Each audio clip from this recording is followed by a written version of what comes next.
Estamos aqui, nosso objetivo é adorar ao Senhor, engrandecer ao seu nome, cantar louvores, orarmos e encontramos com você neste dia na sua casa. É uma grande alegria para nós, motivo de gratidão mesmo, o Senhor Deus nos proporcionar este momento. Nós aqui, da Igreja Presbiteriana da Lapa, em São Paulo, você aí, no seu sofá, na sua cadeira, seus familiares, se possível, ou em algum lugar, em trânsito talvez. Deus proporcionou isso desta maneira, neste dia. E nós agradecemos ao Senhor porque temos motivos para louvar ao Senhor. Bom, vamos abrir a palavra então?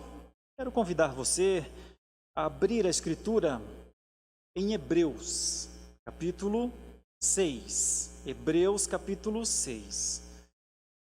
Pretendo expor a Escritura nessa noite, dos versículos 13 ao versículo 20. E o meu tema é Deus, a âncora da alma. Deus, a âncora para a alma. E vou falar sobre, basicamente, dois conceitos.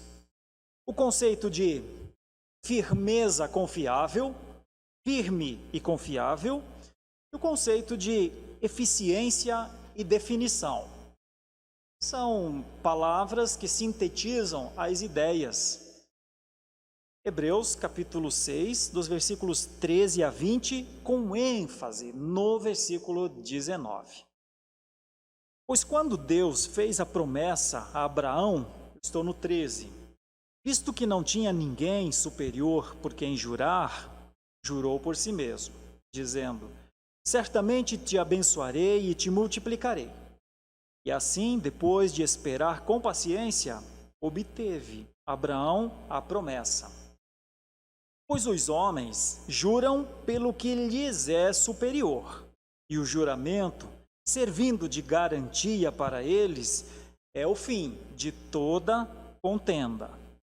Por isso Deus, quando quis mostrar mais firmemente aos herdeiros da promessa a imutabilidade do seu propósito, se interpôs com o juramento, para que mediante duas coisas imutáveis, nas quais é impossível que Deus minta, forte alento tenhamos nós que já corremos para o refúgio, a fim de lançar mão da esperança proposta.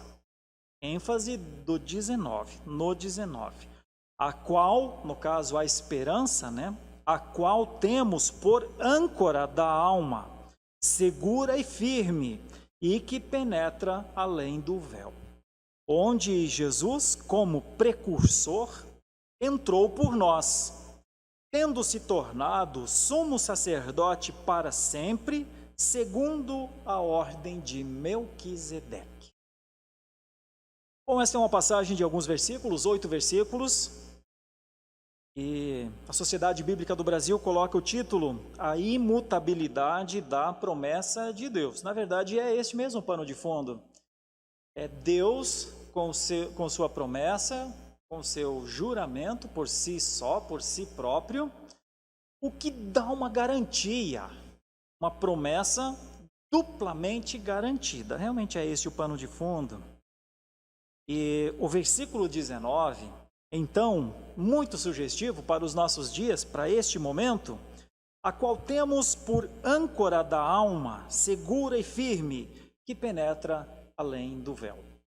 Aqui o pano de fundo, obviamente, é um trajeto náutico, como que uma embarcação que precisa de alguma segurança. Na liturgia, o reverendo Robert já leu uma passagem do Evangelho de Mateus, momento em que houve uma tempestade no mar e os discípulos ficaram um tanto quanto assustados. E então eles conversam com Jesus e ele pergunta a eles: olha, como é que está a fé? Por que tanta timidez na fé? E então repreende o mar e os ventos e eles fazem a pergunta: gente, nós estamos diante de quem? quem é este? E há um silêncio. Depois disso, seguido de uma bonança, que é quando aquela água fica bem tranquila, né?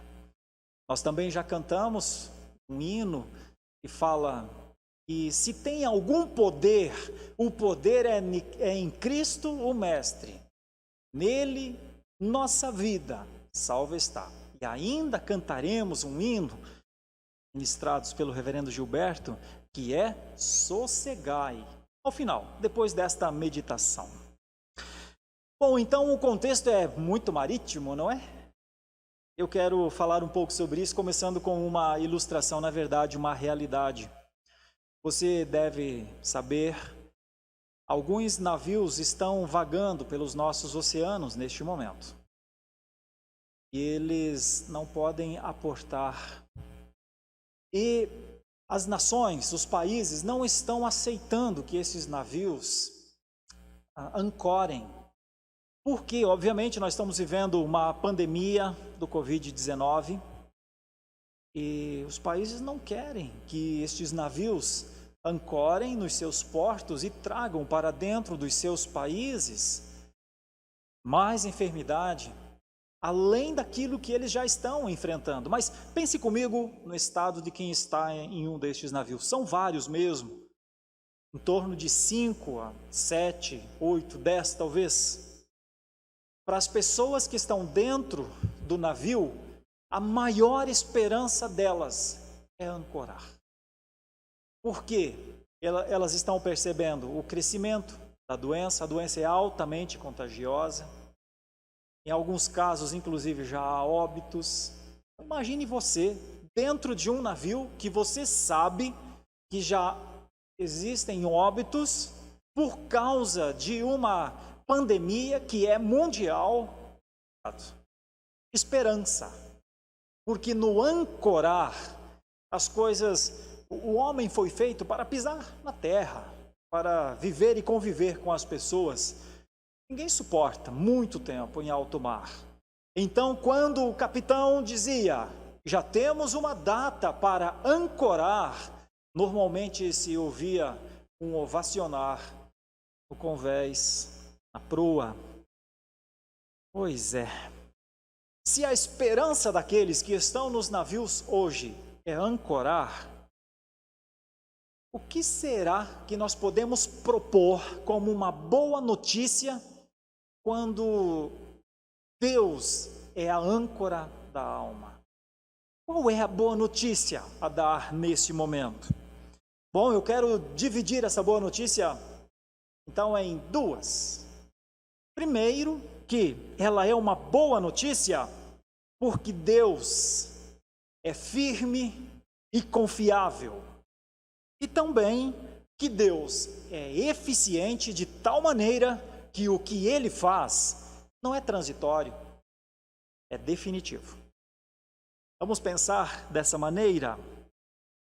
Vamos pensar como esse contexto pode nos ajudar? Por que Deus é âncora para a nossa alma? Sendo que eu estou afirmando que é por conta de sua firmeza e de sua confiabilidade.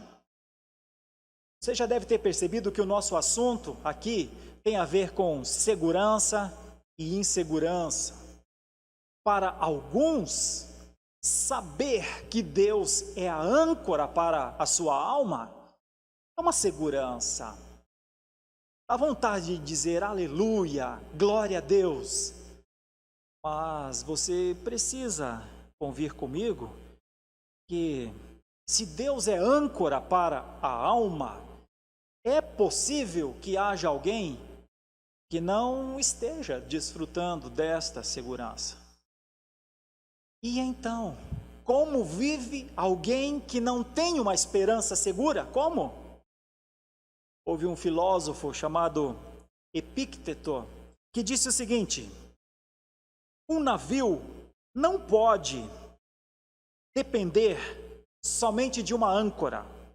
Assim, uma vida não pode depender de uma só esperança. Era um filósofo grego, Epícteto. Um navio não pode depender de uma só âncora. Por isso, você deve saber, muitos navios, inclusive, têm 2 âncoras, 3 âncoras. E ele diz também: nenhuma vida pode depender de uma só esperança. Eu perguntaria a você: será? Será? Será que nós não podemos depender de uma só esperança? Enquanto eu estava em casa, me preparando para vir encontrar os meus irmãos que estão trabalhando aqui, somos em poucos aqui, pode ficar tranquilo, e bem distantes uns dos outros. Nossa igreja está vazia. Nosso objetivo é que com estes poucos possamos servir a glória de Deus a você que está em casa e que deve ficar em casa. Hashtag fica em casa, stay home, não saia de casa. Isso se fala em todas as línguas. Nós estamos aqui para adorar a Deus, ler a palavra de Deus e levar essa mensagem até você. Mas nós poderíamos concordar com Epícteto, que diz que um homem sábio não pode ter uma só esperança? Enquanto eu estava em casa, olhava pela janela do meu apartamento, que dá para a rua, e chovia. Agora não está mais chovendo, mas no momento chovia.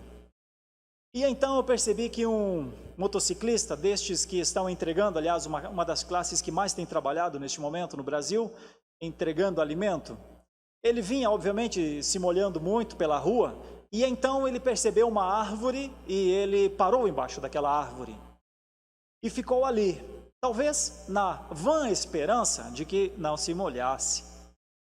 Mas árvores retêm a água? Não. E então ele se molhou, continuou se molhando embaixo da árvore e ele deu primeira marcha na moto e foi embora. Ou seja, a esperança que ele tinha de não se molhar naquele momento esvaneceu-se logo.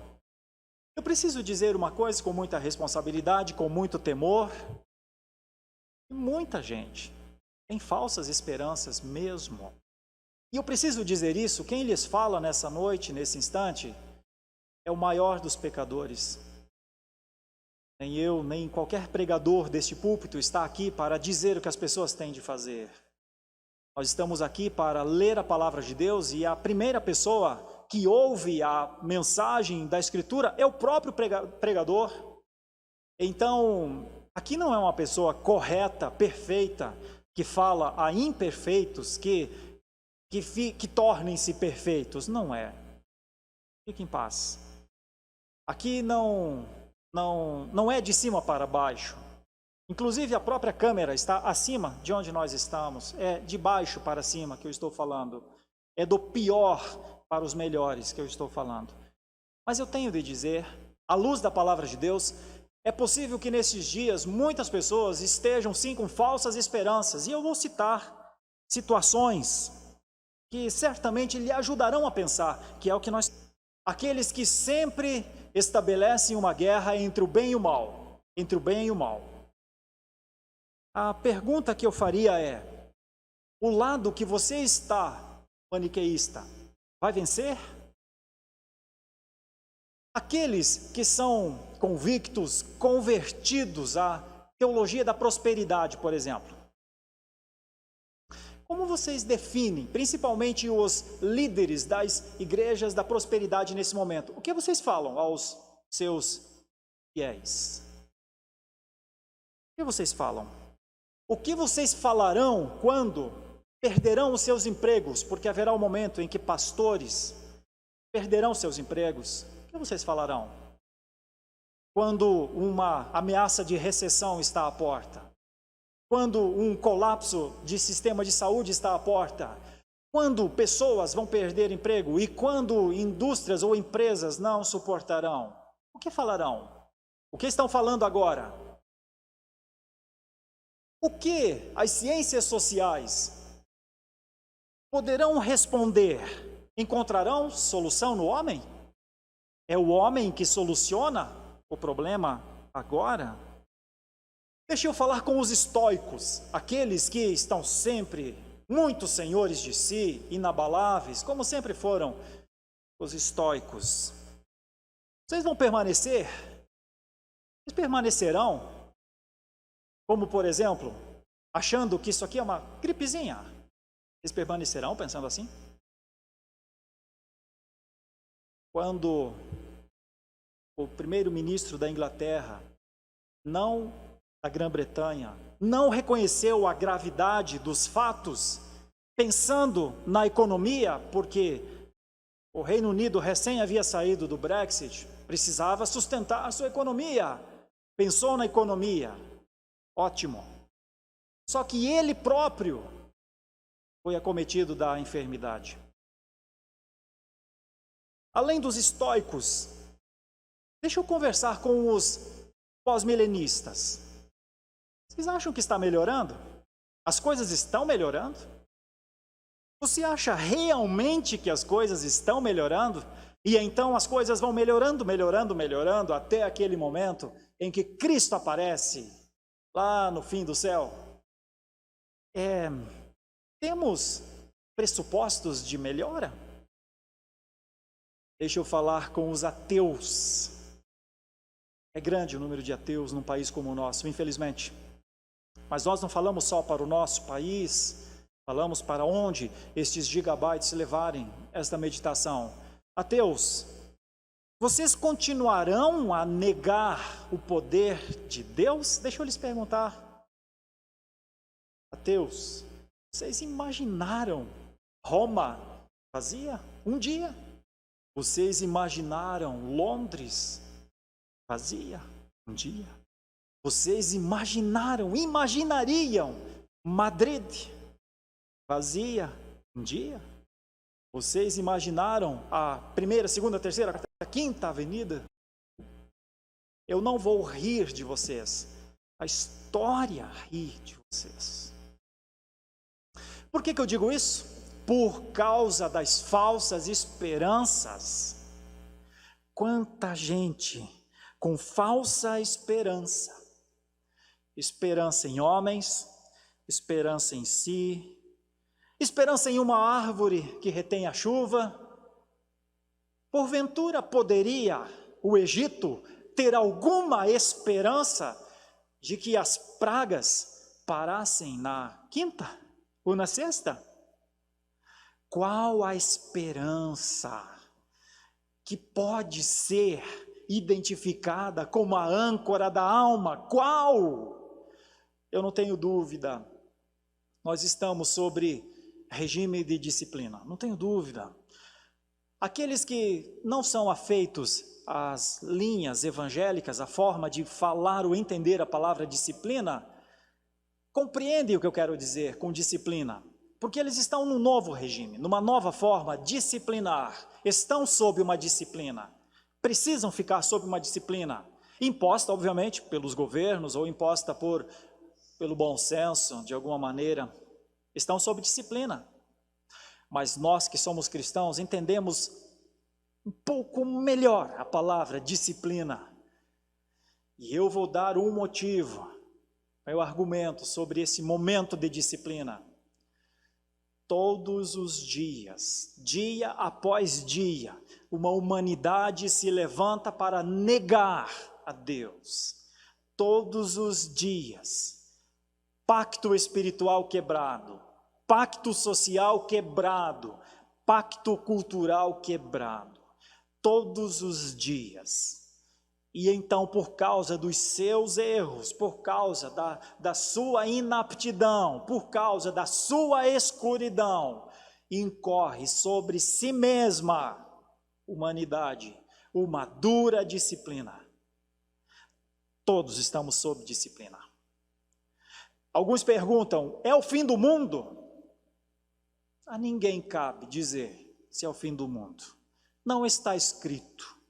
Certamente, algumas instituições religiosas se levantarão para dizer que sim, que é o fim do mundo, marcarão dias. Nós precisamos manter a lucidez dos nossos princípios, dos nossos símbolos de fé, baseados no capítulo 33 da Confissão de Fé de Westminster. Ninguém sabe.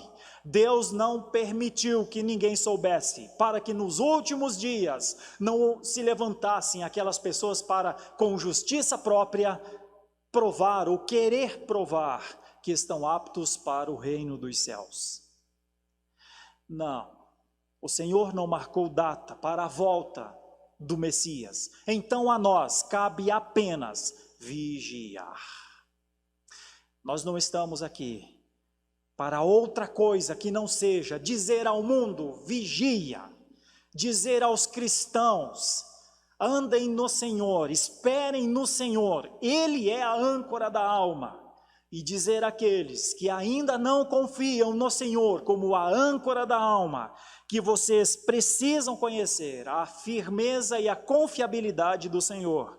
Vocês precisam conhecer a eficiência do sacrifício remidor do Senhor Jesus Cristo. Isso é nosso propósito. Essa é a nossa pregação. Para o mundo em disciplina, não tenho qualquer intenção de afagar, de levantar o moral de ninguém. Este não é um momento para adulações. Este é um momento para reconsideração de vida. Este é um momento para repensar a vida diante de Deus, em como nós temos levantado todos os dias, todas as manhãs, se é para adorar a Deus ou se é para adorar a nós mesmos.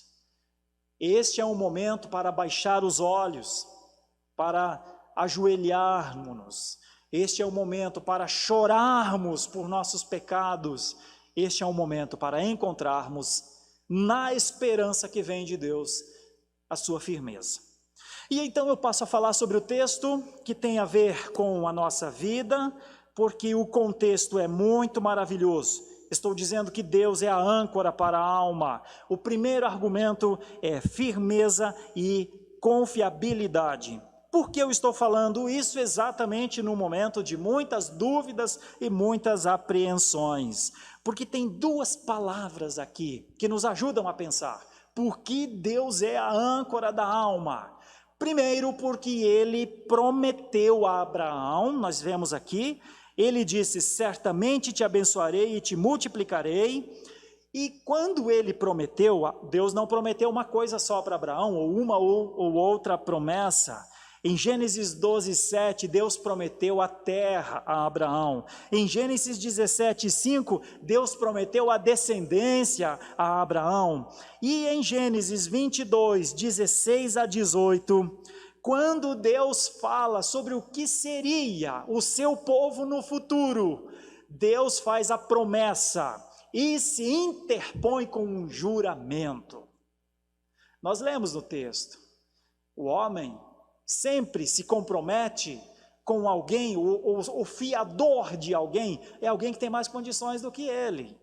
Mas Deus, primeiro com a sua palavra, a sua promessa, por si só, pela integridade da sua palavra, nós já poderíamos confiar, mas Ele ainda estabelece para si mesmo uma obrigação legal autoimposta, a si mesmo. Autoimposta. Ninguém cobrou nada de Deus, Ele o fez.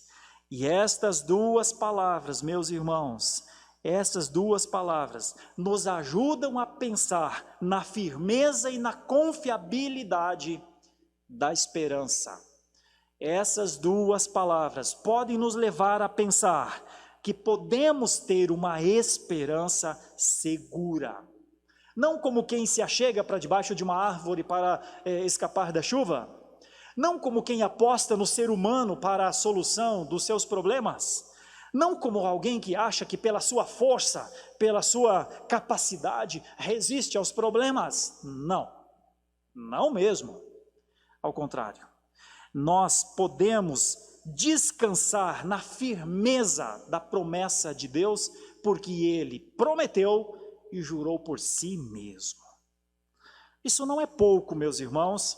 As duas palavras, firme, astalés, e confiável, no grego, bebaios, são palavras assim, que provam que não pode dar errado, não tem como dar errado. Aquilo que foi estabelecido acontecerá.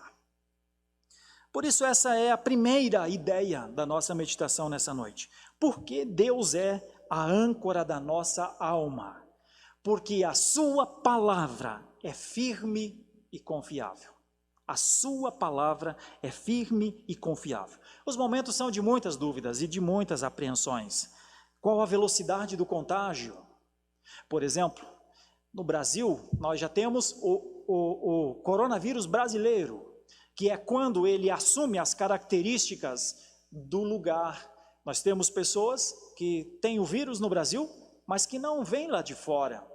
E então os pesquisadores estão seguindo, fazendo o chamado sequenciamento, e os estudiosos do genoma humano estão procurando entender como é, o quanto ele vai mutar, transmutar-se.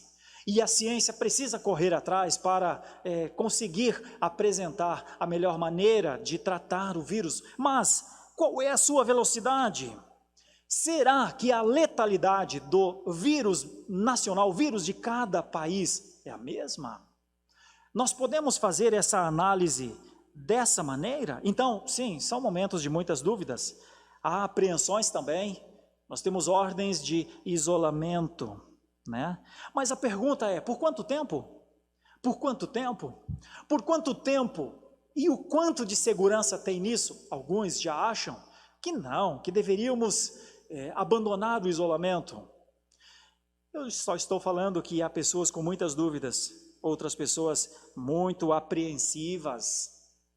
E é em meio a isso que Deus é a âncora para a nossa alma, porque a sua promessa é firme e confiável, e você vai entender agora, na segunda parte dessa meditação, o que é a firmeza e confiabilidade da palavra de Deus. Eu chamo de eficiente e definitiva. É porque nós percebemos, a partir então do versículo 19, a qual temos por âncora da alma, segura e firme, que penetra além do véu, onde Jesus, como precursor, entrou por nós. Sabe por que Deus é eficiente e definitivo? Os cristãos podem desfrutar da eficiência e da definição do ato de Deus. Eu vou falar de um contexto histórico para você entender. O povo do Antigo Testamento foi ensinado a construir um templo. E lá no centro daquele templo havia um lugar chamado Santo dos Santos. Era o centro, era o santíssimo lugar. E quando o autor aos Hebreus fala sobre a eficiência e a definição do propósito de Deus, ele diz que a esperança está ancorada lá dentro do Santo dos Santos.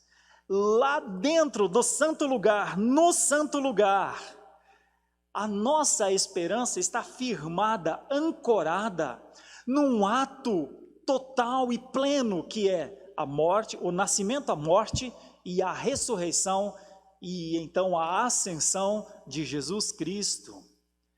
A eficiência da nossa segurança se dá no agir de Deus. Então eu falei no começo, nós estamos falando de segurança e insegurança, né? Muitas pessoas muito inseguras nesse momento. Os cristãos não estão inseguros, não precisam estar inseguros, podem desfrutar da segurança. Por quê? Porque a nossa esperança é a âncora da nossa alma. A nossa alma já está, como diz o pensador, atado firmemente ao lugar da presença de Deus. Bom, nós temos epidemias, pandemias, ventos fortes, fake news, nós temos de tudo ao nosso redor. Mas como está o coração do cristão? Como deve estar o coração do cristão? Firme. Tem uma canção bonita, uma canção que foi traduzida, está sendo traduzida e muitas igrejas estão cantando nesse momento aqui no Brasil, que diz assim: firme então minha alma e sem temor, ainda que haja ventos amanhã. Deus contigo está e todo afã se tornará mais leve em seu amor. Deus, tu és meu Deus e certo estou de me encontrar nos braços teus. Dá-me tua paz e meu espírito descansará somente. E a tentação dispõe-te a resistir. Firme então minha alma e sem deixar o ensino dos caminhos do Senhor, guarda a esperança em seu amor, enfrenta a vida sem esmorecer. Meus irmãos, Se nós estamos falando sobre segurança e insegurança, então eu não preciso insistir com você que você tenha a segurança que você já tem. Esta segurança, a base dela, não somos nós. A base da segurança é a promessa de Deus, interposta com o juramento, que o autor aos Hebreus diz, e eu vou explicar para vocês por que Deus prometeu e jurou por si mesmo. Porque Cristo rompeu o véu. E então, aquilo que antes era uma separação, um caminho obstruído, foi aberto. É o caminho para a presença de Deus. E a palavra aqui, inclusive, diz que ele, Jesus, é o precursor. Eu vou dizer uma coisa com um conceito inverso, para você perceber e entender claramente o que é precursor. Precursor não é substituto, porque o substituto entraria em algum lugar por nós. Jesus é mais do que um substituto. Jesus é o precursor. Ele entrou no Santo dos Santos de uma vez por todas como sumo sacerdote, como precursor. A palavra pródomos quer dizer o que foi primeiro, quer dizer o que chegou primeiro, quer dizer se apressou, pioneiro. A palavra na língua grega, inclusive, quer dizer explorador, que explorou um território e que estabeleceu um domicílio naquele território. E a palavra de Deus diz para nós que ele é o nosso precursor. Significa, acredite, que ele partiu primeiro, ele é o primogênito dos mortos, para que nós o seguíssemos. Ele entrou no Santo dos Santos para que o seu povo vá atrás, no único e vivo caminho. Acredite, eu não estou falando para lhe dar um ânimo tolo, eu estou dizendo, ele está no santuário, e você é o próximo a viver neste santuário. Então, com todo respeito aos assustados, aos temerosos, aos abatidos, aos quais nós temos de amparar, cuidar, dar a mão, mas o cristão não pode viver assim. E a base dessa esperança não é o próprio cristão, é a palavra dele. É só a palavra dele.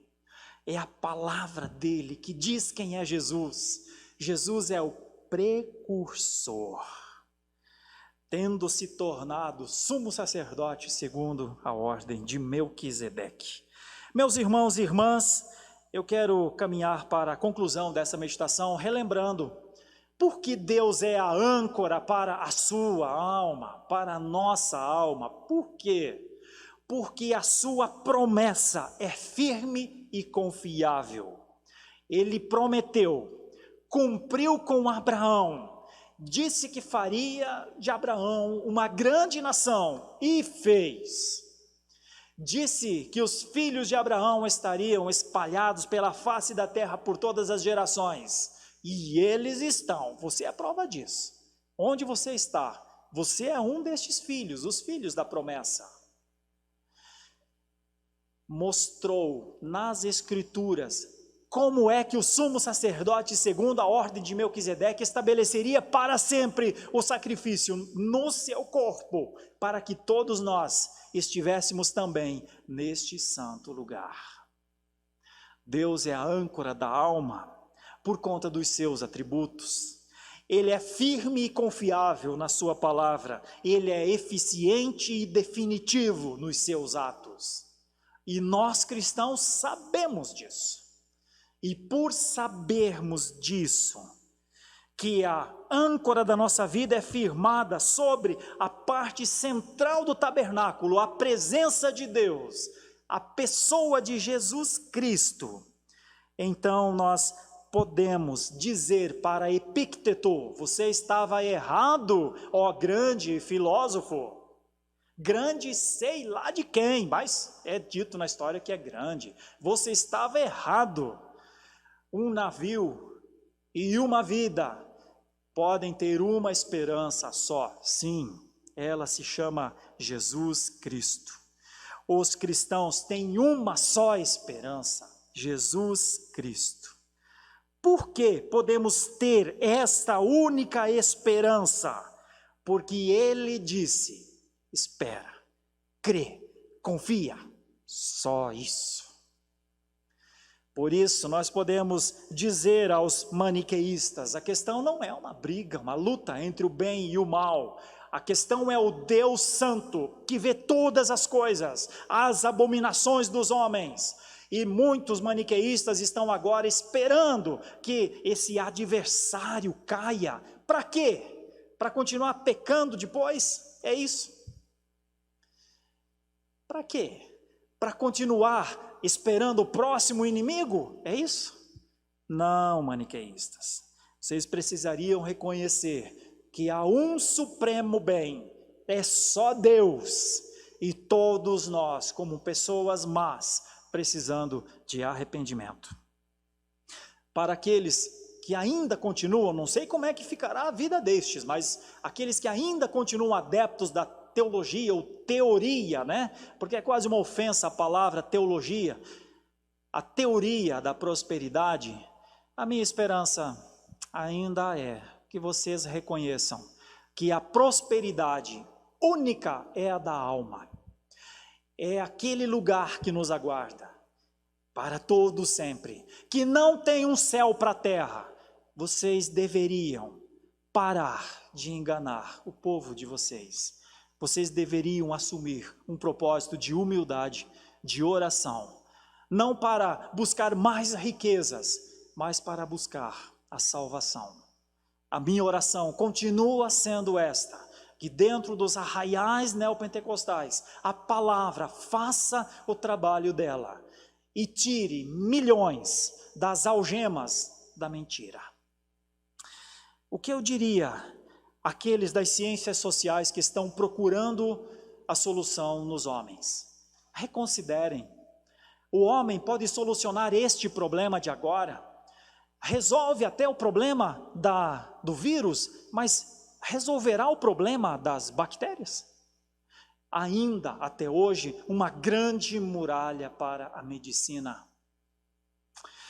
Eu perguntaria aos estoicos: será que não é a hora de dobrar a coluna e perceber que o homem não é forte, que não há força em nós, que não há força em ninguém, que a única força que há em nós é a do poder sustentador de Deus, mas ele com um toque derruba o homem?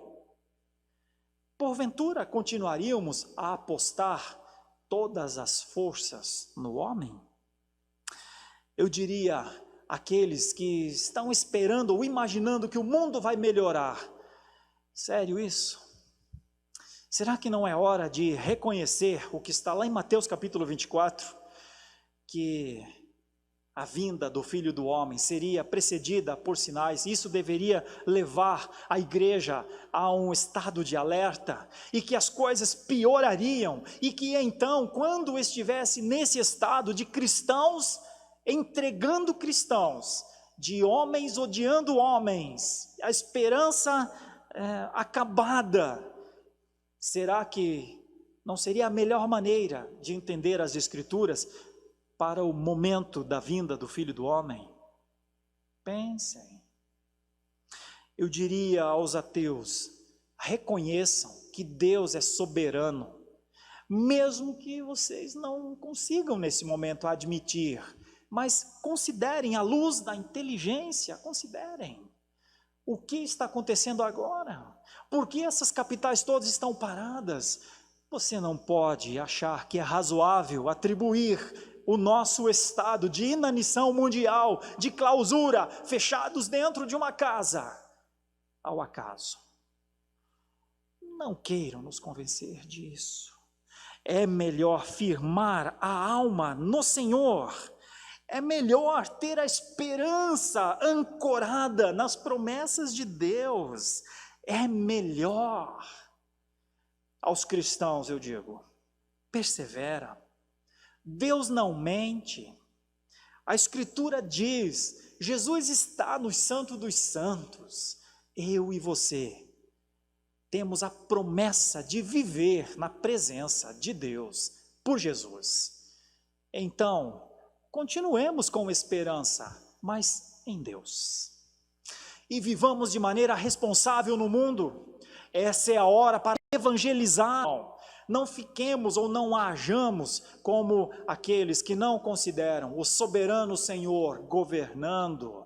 Não vivamos em busca de vãs esperanças. A nossa esperança é a promessa cumprida de Deus, tornada eficiente na nossa vida. Então, os nossos anos são os anos que Deus quer que tenhamos. A nossa angústia não é motivada por temor. Talvez a nossa maior angústia seja a de sermos pecadores diante de um Deus santo.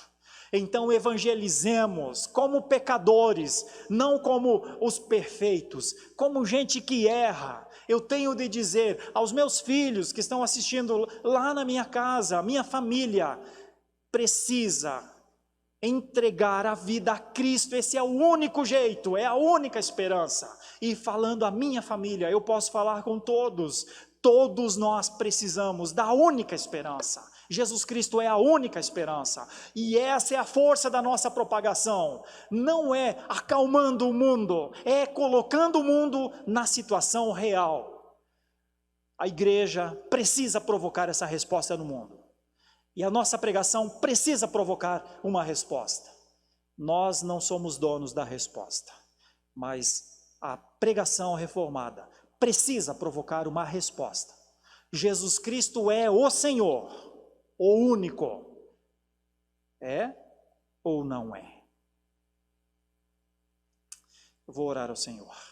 E nós vamos cantar uma canção que mostra a segurança que os cristãos têm, mesmo nos dias mais difíceis da vida.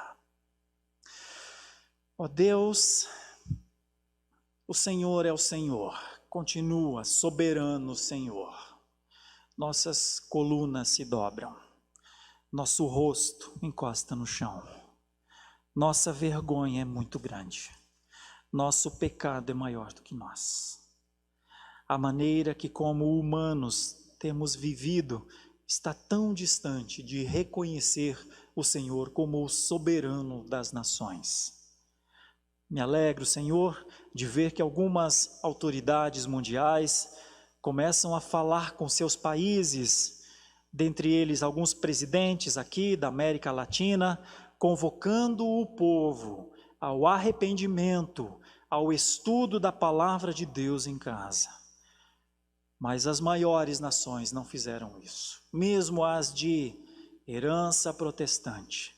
Alguns continuam, inclusive, a menosprezar, negligenciar, sem levar em conta a possível mortandade que este inimigo oculto apresenta. Não temos visto isso ainda aqui no nosso país. O que faltaria, certamente, a humildade para reconhecer que homens não governam o mundo, que o Senhor Deus governa o mundo. Senhor, dá-nos coragem, ousadia para pregar, dá-nos coragem para nos distanciarmos, Senhor, das falsas esperanças. Senhor, este é um momento que em tempos antigos, os teus homens de Deus, os teus homens proclamadores da tua palavra, todos já estariam dizendo: veja como está a sua vida, acerta o teu caminho com Deus.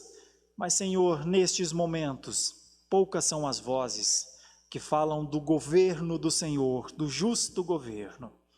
Talvez muitos nem pensem que o Senhor esteja envolvido nisso. Mas como negar o teu poder, Senhor? Como negar o teu domínio? Tu és o Rei dominador de tudo e de todos. Certamente não está assustado, porque nada lhe foge à sua consciência. Senhor, ajuda-nos a compreender humildemente que devemos essa honra a Ti. Ajuda-nos a levantar a voz e a pregar arrependimento ao mundo. Arrependei-vos, arrependei-vos. Perto está o reino dos céus. O reino dos céus chegou. O reino dos céus está nos seus corações. Estamos caminhando para o fim deste culto de adoração ao Senhor, com uma certeza, nossa certeza descansa sobre o eterno sumo sacerdócio de Cristo. Por isso descansamos, sossegamos, o acesso é dele para o seu povo. Com uma oração de intercessão por sua casa, por sua família, por este tempo, por saúde nesse tempo, pelos profissionais da saúde, nós encerramos este culto, então, com a bênção dos apóstolos. Feche seus olhos aí na sua casa, com sua família. Se possível, tome alguém pela mão, seu filho, sua filha, um símbolo de unidade. Quando a família se dá as mãos, ela fica mais forte. Demos-nos as mãos assim e oremos a Deus. Ó Deus, temos a segurança para a alma. Os nossos dias podem ser mais seguros quando a nossa fé está depositada no verdadeiro Salvador. Senhor, se há alguém que nos acompanha e que ainda não tem essa fé, eu pediria, Senhor, dá-lhe desta fé. Aqueles que estão com a sua fé abalada, Senhor, eu diria, aumente a fé. Senhor, aqueles que estão debilitados por causa da saúde, eu diria, restaura, Senhor, de acordo com a sua soberania. Senhor, aqueles que não têm conseguido neste momento, pregar o Evangelho para suas famílias, para seus amigos, eu pediria, dá-lhe, Senhor, a coragem e a ousadia. Senhor, por aqueles que estão trabalhando arduamente agora, nas casas de saúde, aqui no nosso país, pelo mundo afora, eu pediria, Senhor, proteja-os. Nós temos profissionais de saúde aqui na nossa igreja. Proteção, Senhor. Aos idosos que estão preocupados agora, eu também intercederia por eles, Senhor, dizendo, dá-lhes, Senhor, talvez o reaprender de hábitos, para que nestes momentos possam estar em segurança.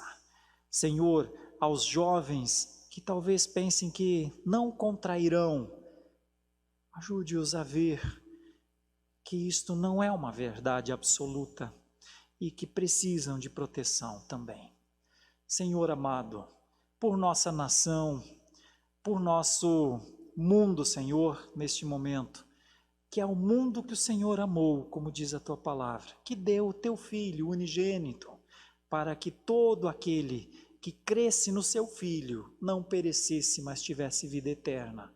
Ao mundo, Senhor, a nossa oração seria, faz com que o mundo ouça a pregação daqueles filhos da aliança, porque a garantia dos pregadores do verdadeiro Evangelho é a aliança firmada na Tua promessa, na confiança interposta por juramento, e Senhor, no único e suficiente Salvador, eficiente e definitivo. Senhor, permita que os aliancistas se mantenham firmes debaixo da Tua voz, para que as suas vozes sejam proclamações para a salvação. É a nossa oração em nome de Jesus. Amém. E que o amor do Pai, a graça do Senhor Jesus Cristo e a comunhão do Espírito Santo de Deus sejam com a Tua igreja, Senhor, hoje e amanhã e para todo o sempre. Amém.